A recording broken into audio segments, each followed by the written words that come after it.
problema. Que Deus abençoe o amado irmão nessa noite. Boa noite, gente boa.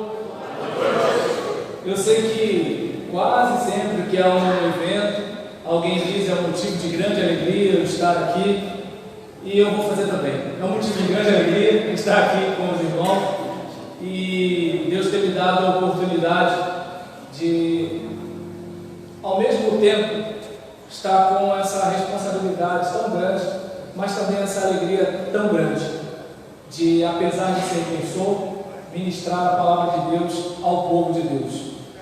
Quero até deixar claro para os irmãos que, se alguém aqui precisa ir logo embora, podem ter certeza absoluta que eu preciso, talvez mais do que muita gente. A gente está vivendo um momento um pouco complexo lá em nosso município, não bairro, município, certo?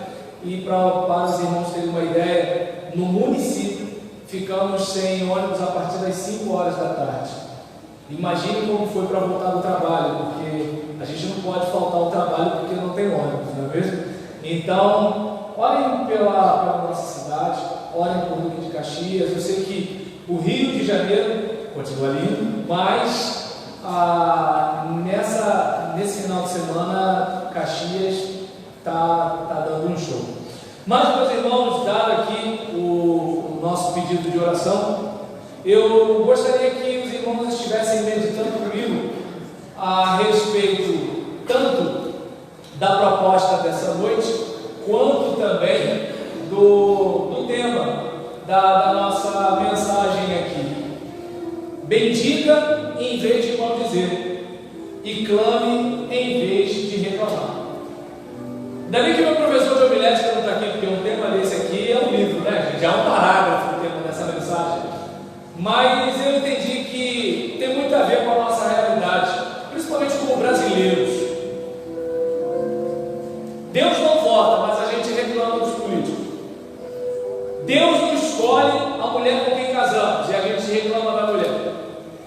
Deus não escolhe os filhos que a gente decidiu ter, porque era só a gente não fazer algumas coisas que os filhos não viriam. Mas a gente reclama às vezes dos filhos que tem. Deus não mata a aula na escola, a gente mata e depois reclama de algumas condições profissionais. Ou seja, a Bíblia diz que os céus são do Senhor e a terra Ele deu os filhos dos homens. Então eu entendo que se eu compro o crédito, eu vou ter que pagar a minha fatura. Eu tomei algumas decisões na juventude e preciso ser homem para arcar com elas. Eu fiz algo com a minha saúde e preciso ser homem para arcar com isso. Eu abracei algumas causas ministeriais e preciso ser homem para arcar com isso. Eu decidi ficar perto do meu filho ou deixar o meu filho para lá e preciso arcar com isso. Então eu não sei se dá para perceber que é muito fácil maldizer, é muito fácil reclamar. Entretanto, seja por decisões nossas ou por variáveis que não controlamos, bendiga em vez de maldizer, e clame em vez de reclamar. E eu não sei se dá para você observar que maldizer é mais fácil. É mais fácil reclamar do emprego do que agradecer por não estar desempregado. Já reparou? É mais fácil reclamar da namorada do que ser grato a Deus, porque no último sábado você estava com frio e agora já está abraçadinho, tomando chocolate quente na casa da sogra.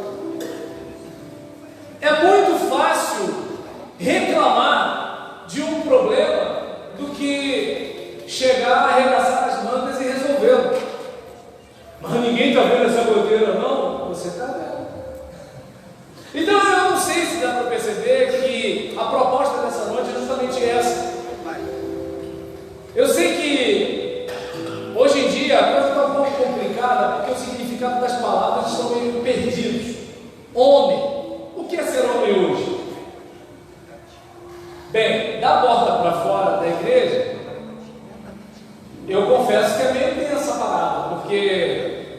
Eu agora não sou mais um homem, eu sou um homem cis. E quem não sabe o que é cis, pode se eslascar do que falar na internet. Entende? Então eu sou um homem cis, porque existe um homem trans, e existe aquele que não é homem e que também não é mulher, embora tenha o sexo masculino. E se esse cara tem o sexo masculino e cromossomo não muda, né? Cromossomo é cromossomo, e o que ele é? Então, nós vivemos um tempo em que ser homem é uma coisa meio vaga. Nós vemos hoje em dia garotos de 45 anos. O camarada tem um aborrecimento com a mulher e vai para o colo da mamãe. E a mamãe ainda abraça o cara, em vez de falar: volta, miserável, seja homem. Quando eu brigava com a minha esposa, eu sabia, não dá para voltar para casa da mamãe, ela não vai me aceitar. Estou falando sério. Eu sabia que eu tinha que resolver o meu BO com a minha mulher, porque eu sabia que eu não ia ter como voltar para casa da mamãe. E eu não sei se dá para perceber, enquanto os homens no passado eles eram muito brutos, os de hoje são sensíveis demais. O que é ser homem hoje? Cadê o camarada para matar no peito a responsabilidade? Cadê? Eu largo 11h30 da noite mais ou menos de lá do aeroporto de Santos Dumont, chego em casa, a minha casa mais ou menos por volta de 1 da manhã. E aí ontem, umas 9 horas, meu pai mandou uma mensagem para mim e falou: olha, não é bom você ir para casa não, qualquer coisa. E aí ele foi e me deu uma coordenada para ir para um outro lugar onde não estava tendo aquele calor da pressão que está acontecendo no Rio de Caxias. Eu tive vontade de ir para a casa do meu pai, mas eu pensei: minha esposa e meu filho estão sozinhos lá. O que eu aqui, esse filé de borboleta, pode fazer para defender minha família? Não sei, mas eu vou defender minha família. Porque o homem daquela casa sou eu, meu Deus do céu. Eu não sei se dá para perceber. Eu precisei entregar o ministério na segunda em Vila Paulini, porque a minha opção profissional só me permitia determinado horário e assim por diante. Eu queria ficar lá, claro que queria, mas se eu não proteger a minha família por causa do ministério, que autoridade moral eu tenho para falar no ministério? Eu não sei se dá para perceber. Antes de ser pastor, Deus me fez homem. O que é ser homem hoje? A gente vê uma garotada que quer catar as meninas, mas quando o bacuri nasce, cadê esses caras? São muito bons para apalpar as moças, mas não pagam um cachorro quente, infeliz. Claro, como tem mulher que se sujeita a isso, não posso fazer nada, mas eu não sei se dá para perceber que tipo de homem temos hoje. Enquanto temos mulheres másculas, temos homens emasculados. Você pode ver até nos filmes hoje. A mulherada brava, rapaz, dá até medo. Os caras bobo. Observe bem os filmes de hoje. Como é que as coisas estão? O que é ser homem hoje? Tem um desafio de joelho. Gente, se você não mora num kitnet, tranquilo. Agora imagine você dobrar o joelho: ô mãe, cadê minha meia? Fulano, não sei o que. É complicado. E aí? Aí você precisa de separar um determinado tempo para orar. Você trabalha e nesse trabalho você tem mais ou menos quase 12 horas, o tempo que você desloca para o trabalho, o tempo do trabalho, o tempo que você desloca para voltar do trabalho. E se você quer melhorar um pouco de vida, você está fazendo um curso online, você está fazendo uma faculdade, você está fazendo EJA, você está voltando para o ensino médio. E aí quando você volta, porque cada professor trata o aluno como se a única matéria fosse dele. E aí você tem que estudar. Só que o seu filho fala: papai, brinca comigo. Sua filha quer brincar com você. E aí? Porque pai também, se só tem filha menina, vai brincar com a menina. Fazer o quê? Vai ter que separar tempo. Tem que estar com disposição física para a esposa. Está em língua estranha, mas eu vou interpretar igual a Bachuga, né? Então eu não sei se dá para perceber que assim, o cara vai ter que dar um jeito. E aquele tempo a sós com Deus, aquele de pelo menos 1 hora de oração, como é que você faz? Agora a gente faz o melhor que pode com o melhor que tem. Eu pelo menos, eu faço questão, teologicamente, eu não tenho muita coisa de olho fechado, mão estendida, joelho dobrado. Eu faço porque eu sinto, não necessariamente porque o Deus que é Espírito está preso à ritualística. Até porque nessa minha caminhada, vou fazer 50 anos e estou com metade da minha vida foi na igreja, e de pastor estou indo para 19 anos, então já vi muito canalha bancário piedoso. Então eu não me deixo levar muito para o ritual, não. Agora, eu preciso que meu filho me veja de joelho dobrado. A mente dele é concreta, não dá para eu pensar igual teólogo na frente dele. Eu preciso que ele me veja abraçando a mãe dele.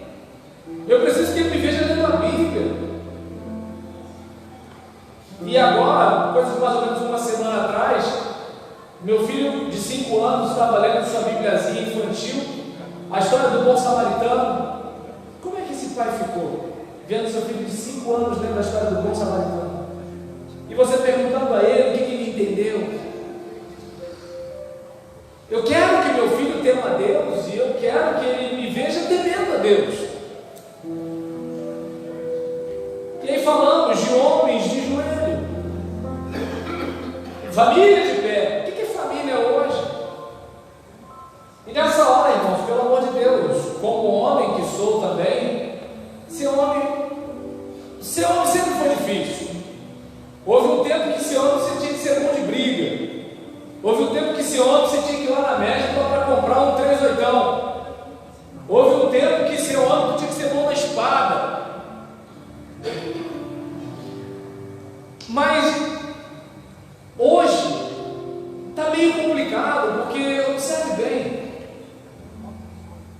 Você ao mesmo tempo que está ali trabalhando, batalhando, aquela coisa toda, você ao mesmo tempo precisa ser aquele cara romântico, carinhoso, porque tem uns caras que passou dos 40 já nem beija mais na boca, né? Eu vejo, por exemplo, a pessoa se ela é casada ou solteira na rua. Se o cara está andando assim e a mulher atrás, casada. Se estão assim, um olhando para o outro, andando devagarzinho, solteiro. Está de repente gesticulando, casado. Os dois e o poste são um só, solteiro. E aí eu pergunto, como é que a família vai para frente? Porque o elogio que tu não faz para a tua mulher, o cara vai na faculdade talvez esteja fazendo. A compreensão, o tempo para ouvir sua mulher falar de novo, que você não tem, o colega de trabalho não tem nada de almoço. E aí?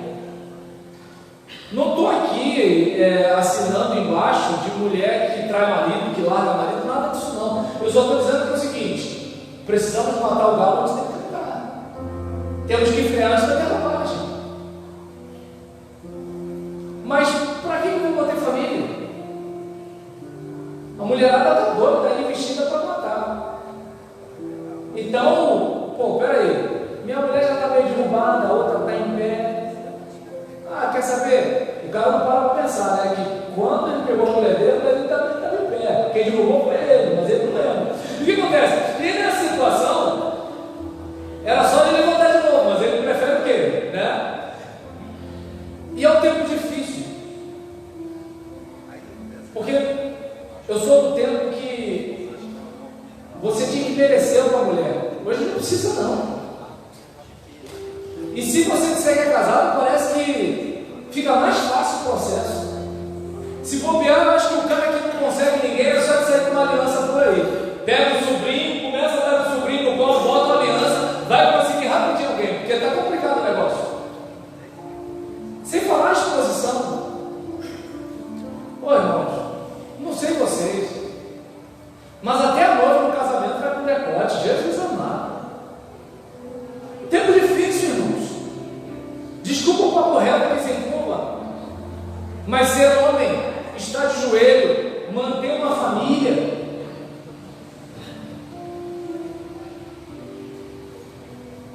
O que vem aqui à mente é, tá osso, mas eu sou pastor, né? Está complicado, irmãos. Aí, se a gente não considera todo esse contexto, lá na frente a gente fala o quê? Foi o Satanás. Claro que foi o Satanás.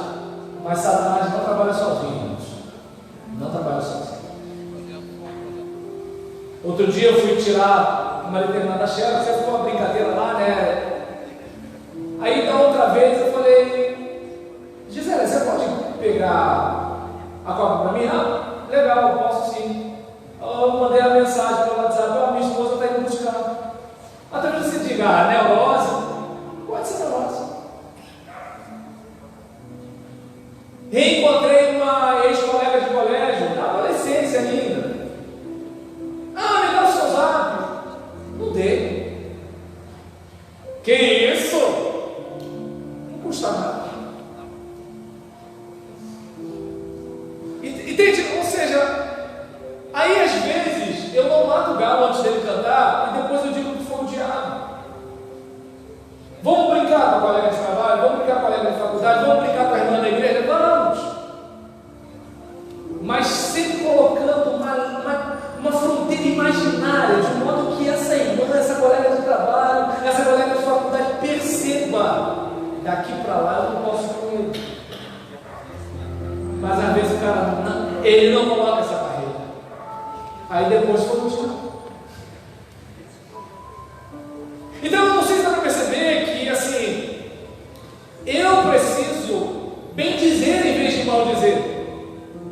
Minha vida é uma bênção, minha igreja é uma bênção, minha família é uma bênção. A questão é como eu estou enxergando a situação. Porque como eu falei aqui agora há pouco, de repente é mais fácil olhar para fulana do que investir nessa aqui. De repente é mais fácil reclamar do emprego do que estudar um pouco mais.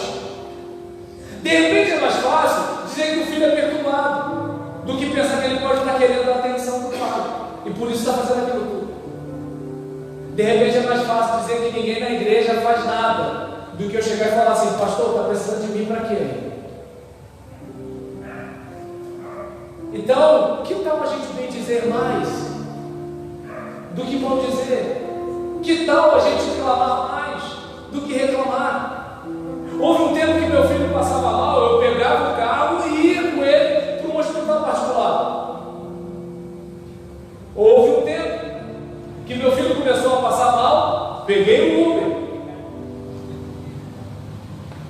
Houve um tempo que eu não tinha nem o hospital particular, nem o carro, nem o Uber. Mas eu era o homem da casa. Eu pedi oração aos meus irmãos em Cristo. E graças a Deus, um exército de oração se levantou. E o meu filho, graças a Deus, está recuperado. Mas eu precisava fazer alguma coisa. Porque o homem daquela casa sou eu. Então, meus irmãos, a gente observa aqui o texto bíblico dizendo o seguinte: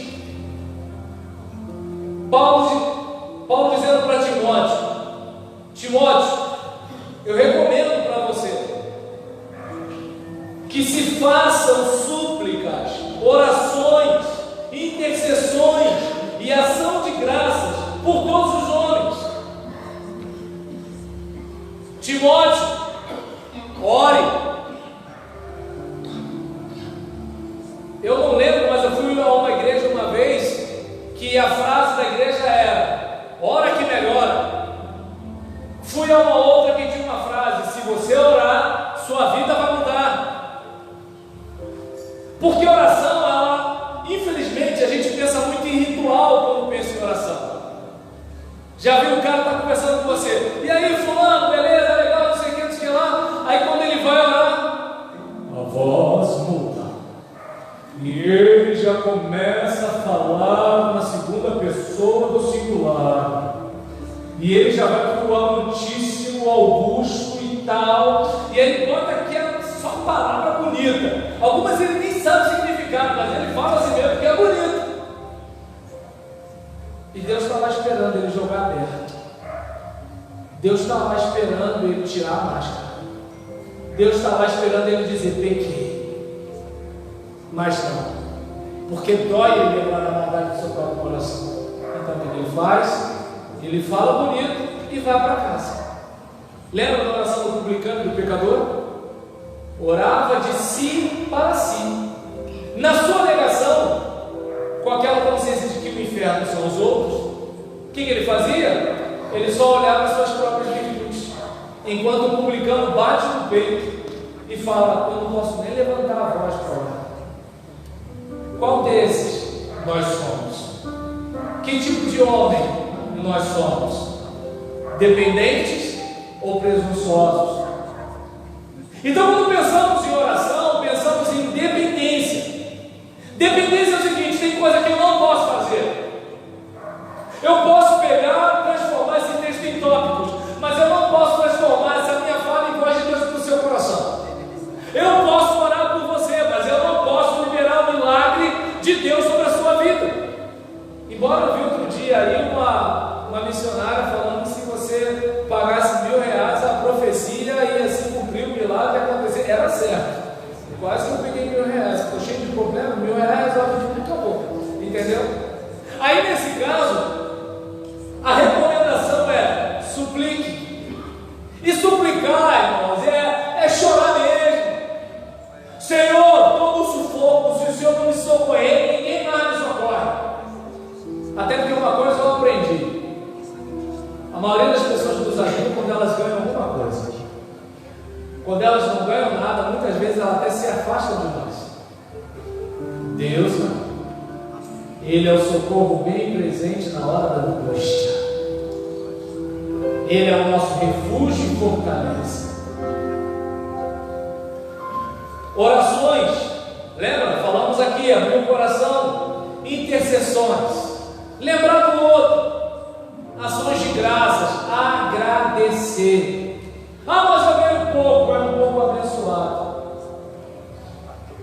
Por alguns homens, irmãos. Por quantos homens aqui? Todos os homens. Ou seja, nesse caos todo, eu preciso orar pelo motorista que está parado em casa, pelo dono da empresa que teve seus ônibus queimados, porque a gente tem um pessoal que gosta muito de falar mal de um patrão. Eu só queria saber onde esse pessoal ia trabalhar se não fosse um patrão. Ah, mas eu sou servidor público. Se não tivesse um patrão, se não tivesse um empregado para pagar o Estado não teria como pagar o servidor público. Porque o Estado não produz nada, só arrecada. E é imposto, ou seja, você não escolhe. Orar por esse pessoal. Orar pela família lutar pelos policiais que morreram. Ou o policial morreu, o outro está em estado grave, eu não acompanhei, não sei se morreu. Mas orar também pela família lutada do marginal. Orar pelas pessoas que queimaram os ônibus. Orar pelas pessoas que, por causa delas, o trabalhador ficou andando de madrugada para chegar à sua casa. Orar pelo cara que fuma maconha no nosso portão e não nos respeita. orar pelos humoristas que fazem piadas com Jesus. Vai você fazer piada com Zé Pimenta para ver o que acontece contigo. Então eu não sei se dá para você perceber que é para orar por todo mundo. Bendiga em vez de maldizer e clame em vez de reclamar, transformando crises em motivos de oração. Transformando crises em motivo de oração. O que seria de nós se não fossem nossas batalhas? Tem gente que vai estudar psiquiatria não é por causa dos outros, não é por causa das suas próprias crises. Tem gente que vai fazer psicologia não é por causa dos outros, não é por causa das suas próprias crises. Tem gente que vai buscar alguma disciplina, alguma coisa, não é por causa dos outros, é por causa das suas próprias crises. Existem atletas que se superam, não é porque eles são talentosos, é por causa das suas próprias crises. Boa parte dos meus livros que estão ali, todos eles a R$20, tá bom, irmãos? Mas não é propaganda não, é só para dizer. O que acontece? São produtos de crise. Eu escrevi o Diácono Gente Boa, pensando nos diáconos que me honraram. E para influenciar a próxima geração, para que não sejam poucos cabeças de bairro que eu conheci. Eu escrevi, pastor, para quê? Porque eu me perguntava o que o pastor tinha que ser fazer. O negócio do pastor é gente. Mas muitas igrejas querem um funcionário. E aí ele não faz o que Deus mandou ele fazer. Trajetória batista. Isso é batista, isso não é batista. Eu falei, o que é ser batista? Eu fui estudar. Então, ou seja, para mim, as crises que eu tive me deram livros. E eu faço dinheiro com eles. Espero fazer hoje. Então, nesse caso, observe bem. Existem problemas que você tem que são oportunidades que estão batendo na sua porta. Quantas igrejas não ficaram mais conhecidas por causa da pandemia? Eu lembro que eu preguei numa live para a primeira igreja batista em Agostinho Porto. E aí, na hora, o pastor Fábio Nunes perguntou: você que foi abençoado por essa mensagem, escreva aí embaixo, eu fui abençoado. Aí quando eu vejo a minha Silvia, que mora no andar de cima, escreveu: eu fui abençoada. Gente, eu preguei para a minha Silvia, pregando numa live para Agostinho Porto, eu morando em Olavo Bilac, Duque de Caxias. Olha o que a tecnologia faz. Eu estava conversando com a irmã Cristiana agora há pouco, Cristiana, né, irmã? Então, falando, ela, quantos livros? Isso aí é resultado de pregação. Eu prego, se tem um esboço eu desenvolvo, se tem a gravação eu transcrevo. E daqui a 5 anos, se a internet não acabar, e não duvide não, eu não duvido de mais nada nesse país. Então, se a internet não acabar, daqui a 5 anos, irmão, tem mensagem do pastor Roberto por aí. Eu falei para ela que eu já fiquei com o coração pesado de culpa ouvindo pregação minha. Meu Deus, me perdoa. Como também eu já chorei, emocionado, grato a Deus, consolado pelo Espírito por pregação minha. A tecnologia pode fazer isso. Mas você também pode ficar fazendo dancinha de TikTok. Não sou muito bom de relembrar não. Minha esposa fala que eu fico parecendo minhoca no sol quando eu danço. Então, nesse caso, transformando crises em motivos de oração. Sabe, está tendo problema no casamento? Usa isso como motivo de oração e de repente Deus vai te dar uma resposta. Sabe? Às vezes, irmão, não é o casamento que está ruim, você que está dormindo pouco, está ficando mal-humorado. Às vezes, não é que a mulher está feia, é você que está com pouco dinheiro. Às vezes não é o patrão que é chato, às vezes você não está somando na equipe. Às vezes não é o pastor que te persegue, é você que é relaxado. Então você vai, pega essa crise, coloca no altar de Deus e Deus fala. Fala. Ou fala audivelmente, ou fala pela palavra, ou fala através de um irmão, ou fala através de um problema. Às vezes até através de um filme, quem sabe. Cai a ficha, você, meu Deus. Porque, por exemplo, eu estou aqui pregando. Você pode escolher beber água. Você pode escolher ficar lá fora conversando. Você pode escolher ficar aqui no joguinho do celular. Você pode escolher ficar pensando na morte da bezerra. Eu não tenho como fazer nada. Agora a tribulação, você não tem como. Deus vai deixar aquela tribulação lá e você vai ter que dar um jeito de vencer aquela tribulação. E aí, de repente, aquele cara que não orava vai orar. Aquele cara que não lia a Bíblia vai ler. Aquele cara que era grosseiro com a esposa vai ser simpático. Aquele cara que não elogiava a esposa vai passar a elogiar. Aquele cara que não tinha tempo para o filho vai passar a ter.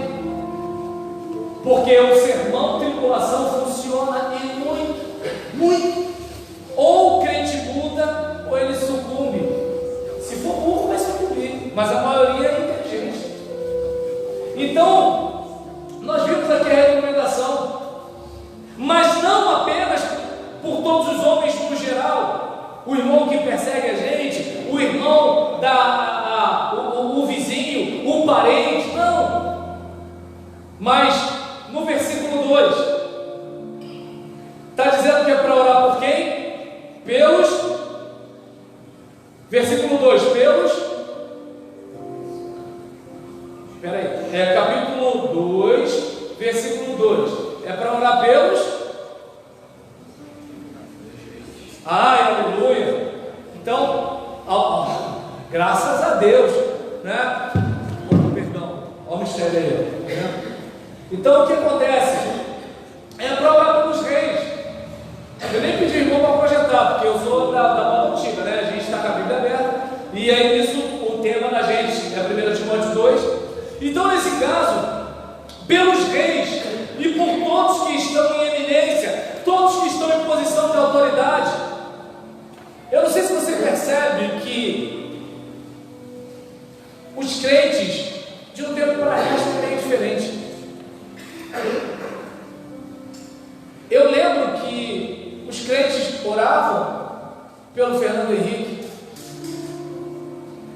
Os crentes oravam pelo Lula 1. Os crentes oraram pela Dilma. Mas quando chegou o Bolsonaro, aí começou.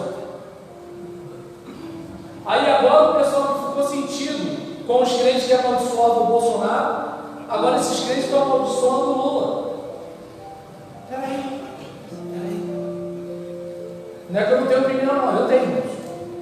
Eu volto desde os 16 anos, eu tenho 49. Eu já vi muita coisa. O que eu estou dizendo aqui é que o nosso papel é abençoar.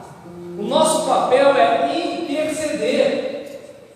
E aí a recomendação é para que tenhamos uma vida quieta, para que tenhamos uma vida sossegada. Irmãos, se o governo federal, se o governo estadual, se o governo municipal fizesse o seu trabalho, como seriam nossas escolas públicas? Meu filho está há 2 semanas sem ir para o pré-2 dele, por causa de greve do município. Mas no estado já tem o pessoal sofrendo. Como é que meu filho vai concorrer com em pé de igualdade com o boy lá depois, lá na frente, numa federal da vida? Vai ser um pouco mais difícil. Eu não quero cota para o meu filho porque ele é negro, eu quero uma boa base para ele poder competir. Mas, perdão pela teoria da conspiração, há uma estrutura que quer manter o Brasil colônia. O que Noruega tem? O que Suíça tem? O que de área verde a Alemanha tem? França tem? A gente tem que ser colônia, irmãos. A gente tem que mandar vagões e vagões de minério lá para a China. O brasileiro, quando vai para outro país, trabalha em subemprego. O estrangeiro vem para cá e pega os melhores cargos das empresas. Precisamos orar, irmãos. Em vez de amaldiçoar o atual presidente, como alguns crentes amaldiçoaram o presidente anterior, que nós viemos combatendo o mal na dimensão espiritual. E quando um crente chama o outro de jumento, quando um crente chama o outro de gado, essa gente está dando mau testemunho na internet. É uma vergonha para o evangelho isso. Uma coisa é você protestar e criticar o Ele é obrigado a trabalhar direito. Quem aqui já viu filme estrangeiro fica chocado. Você vê o primeiro-ministro morando num apartamento pequeno, você vê juiz num carro simples. Aqui não é assim não. Aqui o cara ganha 50 mil e tem um monte de coisa. Num país que tem gente que não tem onde morar. E aí, numa situação dessa, criticar é legítimo. Agora ofender o irmão. E o pior, usando o nome de Jesus. Usando o nome de Jesus. Eu não vejo pessoas dizendo de outras religiões, dizendo que o outro está do lado do mal. Mas eu vejo evangélicos. Quando nós deveríamos combater o mal na dimensão espiritual. Há uma ação demoníaca, irmãos. Há uma ação diabólica. Eu sei que não é muito batista falar esses negócios assim, né? Dá até uma arrepia falar esses negócios das coisas do mal, essas energias negativas. Mas agora, pensa comigo. Como pode, irmãos? Como pode ser saudável num país em que a gente mal fala a língua portuguesa? A gente não sabe nada de gramática. E aí você tem que ficar falando todes. Onde já se viu? Quanta coisa séria para discutir no nosso país. Aí você vê aquele monte de cracudo na Cracolândia, se for levado para uma internação compulsória, vê um monte de político. Ah, mas o crime está assim, está assado. Ué, olha as nossas leis. Veja bem. A gente está tecendo toda sorte de mal. Por quê? Há uma estrutura que mantém isso tudo. Quem não consegue ver o diabo nisso, irmão? Deu para perceber? Qual é o inimigo do povo? A igreja, o fundamentalista. Eles têm muito ódio. Quem que acolhe os viciados na Baixada? Porque eles não têm papai e mamãe com dinheiro para levar para a clínica para um monte de coisa. São as igrejas. Onde as crianças se desenvolvem mais em leitura? Na igreja. Onde, por exemplo, a gente desenvolve mais o voluntariado, o trabalho com liderança? Na igreja. E onde os políticos, que muitas vezes ficam contra nós, vêm pedir voto? Então eu e você precisamos lembrar, há um ataque do mal e precisamos nos blindar contra este ataque do mal e não necessariamente atacar as outras pessoas. Quer ver um exemplo? Suponhamos que eu esteja ofendendo você ou atacando você, e digamos que eu seja este microfone, e aí o diabo seja o cara que está falando e esse microfone está amplificando a fala do diabo. Se você elimina o instrumento do diabo, o diabo continua falando. Você tem que atacar a fonte. Você tem que ir na origem do mal. E a origem do mal você ataca conversando com Deus Todo-Poderoso, o Criador dos céus e da terra. Aquele que estabelece os reis e os faz cair. Quando o Pilatos chega para Jesus e fala: você sabe que eu tenho autoridade de fazer isso ou aquilo com você. Jesus responde para ele: nenhuma autoridade você teria se do céu não lhe fosse dada. Duas coisas eu aprendo aqui. Jesus respeita a autoridade de Pilatos. Tem homem que não respeita a autoridade do seu pastor. Tem filho que não respeita a autoridade do seu pai. Jesus respeitou a autoridade de um político omisso. Segunda coisa que eu aprendo: que toda autoridade é delegada. O presidente da República do nosso país, ele é uma autoridade delegada. Deus permitiu que ele estivesse onde ele está, mas Deus pode tirar no momento que quiser. Deus, por exemplo, pode chegar e, Colocar o seu pai na sua vida e tirar o seu pai da sua vida, o seu pastor na sua vida e tirar da sua vida. Agora, a partir do momento que você usa qualquer tipo de malandragem, o diabo está usando você também. E a partir do momento que o diabo usa o seu pastor e usa você, todo mundo perdeu. A partir do momento que o diabo usa o presidente e usa você, todo mundo perdeu.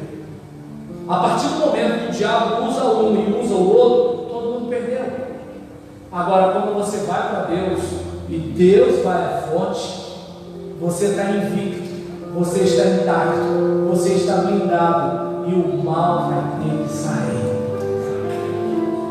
E por último, irmãos, nós falamos aqui: bendiga em vez de maldizer, e clame em vez de reclamar, transformando crises em motivos de oração, combatendo o mal na dimensão espiritual e buscando alegrar o coração de Deus. Diz aqui, versículo 3, nós vimos aqui que o que Deus quer é que nós oremos por todos os homens, com súplica, intercessão, ação de graça. É para nós orarmos pelas pessoas em posição de autoridade, para que tenhamos uma vida quieta e sossegada. Se o poder público fizesse o trabalho dele, o crime não teria tacado fogo no meu município. Eu não sei se dá para perceber. A gente só tem esse nível de criminalidade porque a gente tem esse tipo de representante público no país. Será que dá para fazer isso na Indonésia? Quem tenta? E aí? Não sei qual irmão aqui que gosta de viajar lá para o exterior, vá lá na Indonésia e vai tacar fogo no ônibus para você ver o que acontece. Então eu não sei se dá para perceber que precisamos orar. Eu não estou dizendo que é para o Estado sair matando quem comete crime, mas agora é preciso que haja uma legítima defesa da sociedade. Mas agora, se todo mundo aqui se destruir, o recurso natural fica mais abundante para quem quiser explorar. Olha que delícia. Só que Deus plantou a igreja brasileira nesse país, e a igreja brasileira precisa ser o exército de Deus nesse país. E a igreja brasileira não está aqui para ficar de briguinha na internet. A igreja de Deus está aqui para brigar nas regiões celestiais do mundo invisível.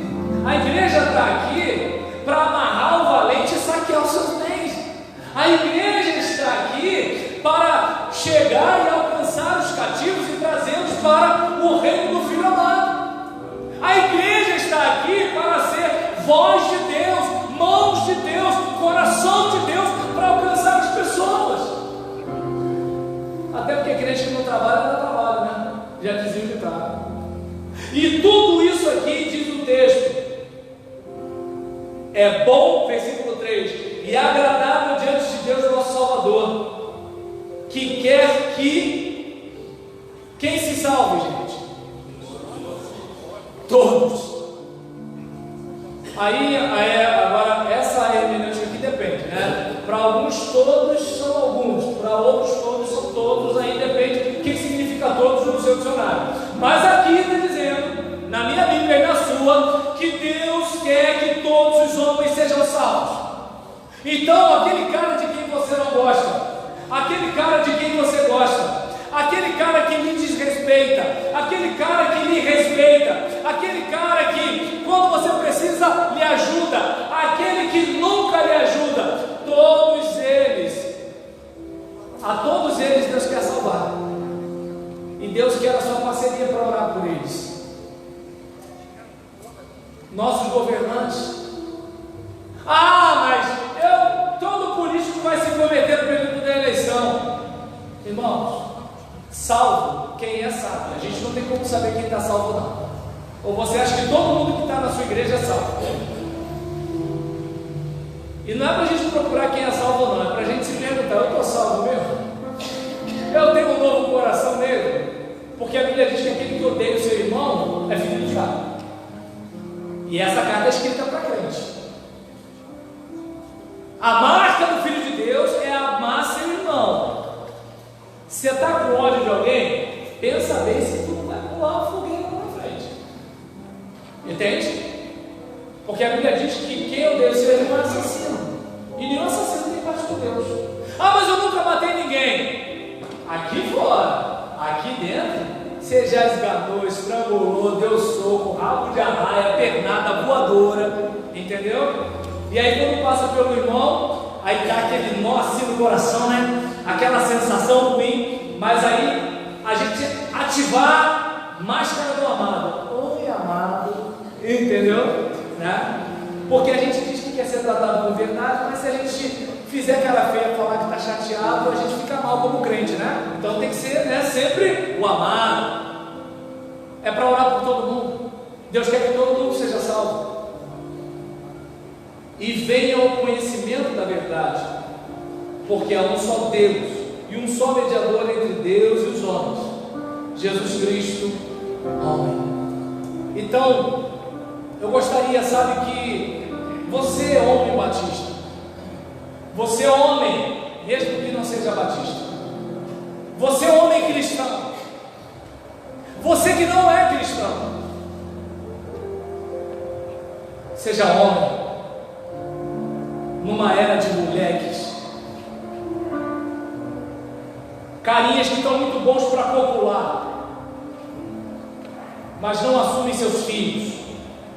Aí quando fica velho, aí cobra que o filho não aparece. Toda vez que meu filho fala, papai, vem brincar comigo, eu fico pensando, meu Deus, vai chegar o tempo que eu vou ficar querendo a companhia dele. O que eu estou plantando hoje? O ministério não pode me afastar do meu filho. O trabalho não pode me afastar do meu filho. Minhas crises não podem me afastar do meu filho.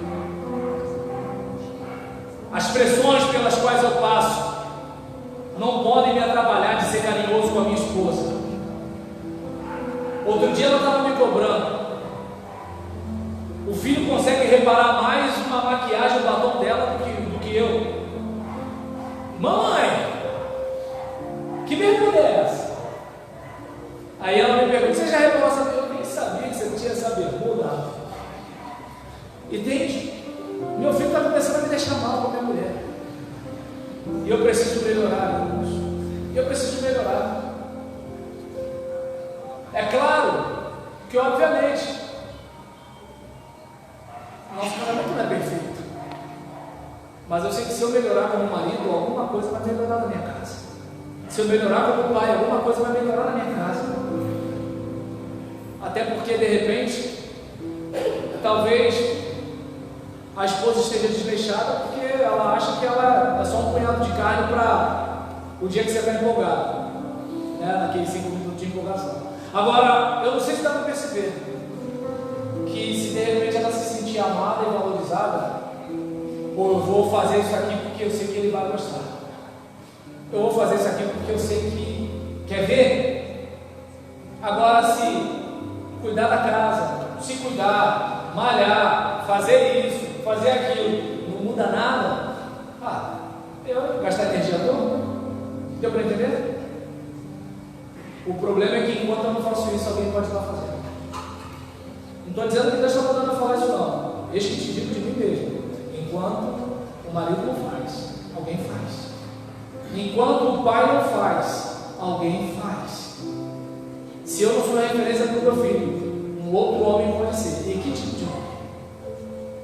Então, seria uma acusação, irmãos. Tudo isso que eu estou falando para você, eu estou falando para mim.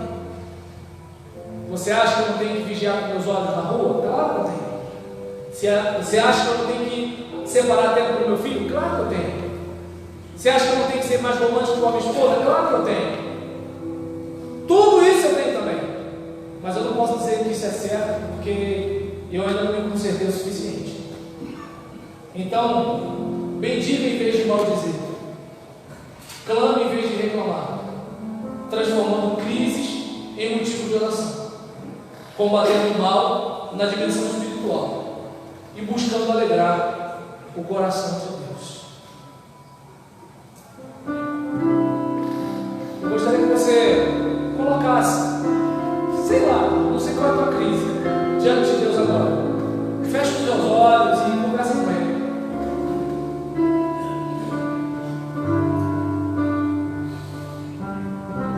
o teu peito diante de Deus. Fervente oração, vem o teu coração na presença de Deus derrama,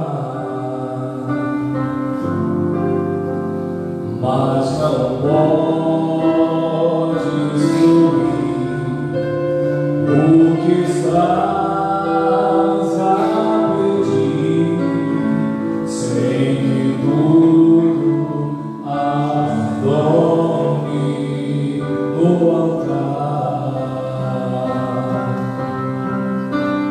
Quando tudo perante o Senhor estiver e todo teu ser Ele controlar, só então hás de ver que o Senhor tem poder quando tudo deixares no altar. Maravilhas de amor te fará o Senhor, respondendo à oração que aceitar. Seu imenso poder te virá socorrer quando tudo deixares no altar. Quando tudo perante o Senhor estiver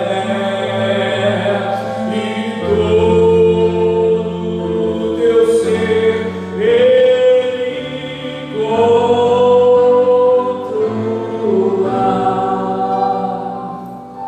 só então hás de ver que o Senhor tem poder quando tudo deixares no altar. Se orares então, sem que teu coração goze a paz que o Senhor pode dar. É que Deus não sentiu que tua alma se abriu, tudo deixando altar. Você pode cantar o refrão comigo? Quando tudo perante o Senhor estiver